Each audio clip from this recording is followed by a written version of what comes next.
Selamat pagi bagi kita semua. Perkenalkan, nama saya Ricky Bayi Kinta Ginting, NIM 1704030414. Jadi, saya di sini akan menjelaskan mengenai konsep umum model dan pemodelan. Nah, jadi sebelum kita mempelajari secara spesifik mengenai model matematis dan pemodel matematis tersebut, maka kita dahulu mempelajari pengertiannya secara lebih umum agar kita lebih mudah untuk mengerti ke depannya. Nah, kita masuk ke model.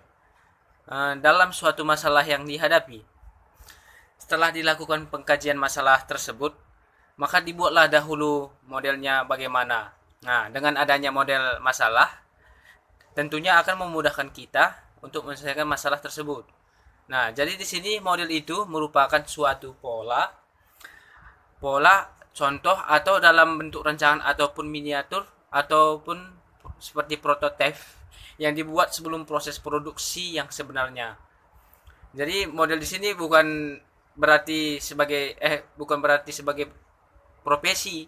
Jadi kayak model foto atau model majalah gitu. Jadi di sini model itu dia ke penyelesaian masalah dalam bentuk lebih sederhana daripada masalah sebenarnya. Tetapi diharapkan di dalam model itu sudah mewakilkan masalah dan lebih mudah untuk dipahami. Nah, jadi kedua itu kita masuk ke jenis model. Nah, kalau secara umum ditinjau dari bentuk penyajiannya, model terdiri dari dua jenis. Yang pertama itu model fisik dan yang kedua model abstrak. Nah, selanjutnya akan saya jelaskan kedua model tersebut. Nah, yang pertama tadi kan model fisik. Nah, disebut dia model fisik karena secara fisik model tersebut dapat dilihat dan diraba. Bentuknya mirip dengan yang sebenarnya. Nah, perbedaannya hanya dalam segala ukuran maupun kebutuhan fungsionalnya. Nah, sebagai contohnya seperti market produk. Nah, market suatu produk dibuat sebelum diproduksi produk yang sebenarnya. Nah, sebagai contoh market rumah, atau market kapal terbang, dan lain-lain. Terus yang kedua itu tadi model abstrak. Nah, kalau model abstrak ini dia berbeda dengan model fisik yang bendanya ada dan dapat diraba. Nah, model abstrak ini dia tidak ada benda yang tentu saja tidak dapat diraba. Nah, jenis model ini hanya digambarkan atau dituliskan di atas kertas. Jadi yang dapat diraba hanya kertasnya. Nah, kalau contohnya itu seperti rancangan gambar rumah atau rancangan mobil, rancangan meja dan lain-lain. Seperti itulah contohnya. Nah, jadi di sini kita akan lanjut ke pemodelan. Nah, setelah Anda atau kita memahami apa yang disebut dengan model masalah, nah tentunya akan dapat kita jelaskan apa yang disebut dengan pemodelan tersebut. Nah, jadi pemodelan tersebut itu merupakan penurunan model. Nah, proses ini dilakukan mulai dari identifikasi masalah disajikan menjadi sebuah model. Jadi dalam hal ini yang menjadi kunci utama dalam pemodelan adalah proses yang dilakukan sehingga dapat dibuat model yang sesuai dengan tujuan pemecahan masalah. Nah, tahapan proses pemodelan ini memerlukan upaya yang lebih banyak daripada proses realisasi akhir penggambaran.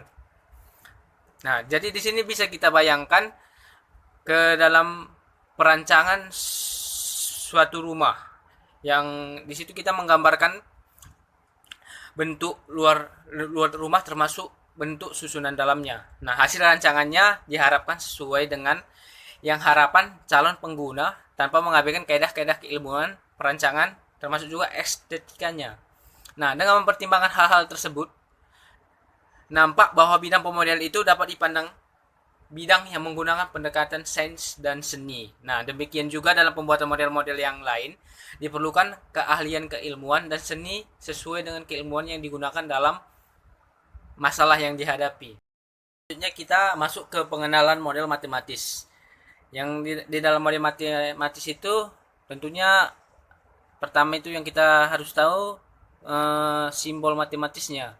Nah, dalam matematika simbol matematis itu digunakan untuk menyajikan parameter. Nah, di dalam parameter itu simbol yang digunakan berupa huruf atau dalam alfabet lain. Nah, contohnya huruf A kecil, A besar, B kecil, B besar, dan selanjutnya. Nah, simbol ini digunakan untuk menyatakan peubah maupun tetapan yang belum dipastikan besaran nilainya.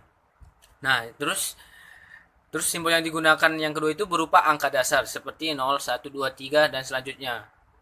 Nah, simbol ini menyatakan bilangan yang digunakan untuk menyatakan tetapan yang sudah dipastikan besarannya. Pertama tadi kan parameter, jadi yang kedua itu untuk operator dasarnya. Nah, jadi simbol yang digunakan untuk melakukan operasi perhitungan dasar antara dua parameter walaupun sama ataupun berbeda, yang digunakan itu adalah tanda plus, tanda kurang, tanda bagi, dan tanda kali. Nah, jadi contohnya itu seperti 5 kurang 5, 5 tambah 5, 5 bagi 5, dan 5 kali 5. Nah, jadi dan selanjutnya itu hubungan antar parameter. Jadi di hubungan antar parameter itu simbol yang digunakan untuk menyajikan hubungan antar parameter, kelompok ataupun parameter. Nah, tentunya kalau untuk persamaan itu digunakan simbol sama dengan, atau contohnya itu Y sama dengan AX tambah BY kurang C. Nah, kalau yang kedua itu pertidaksamaan, digunakan simbol lebih kecil, lebih besar, lebih kecil sama dengan, dan lebih besar sama dengan. Contohnya itu Y lebih kecil sama dengan X kurang A. Seperti itu. Terima kasih.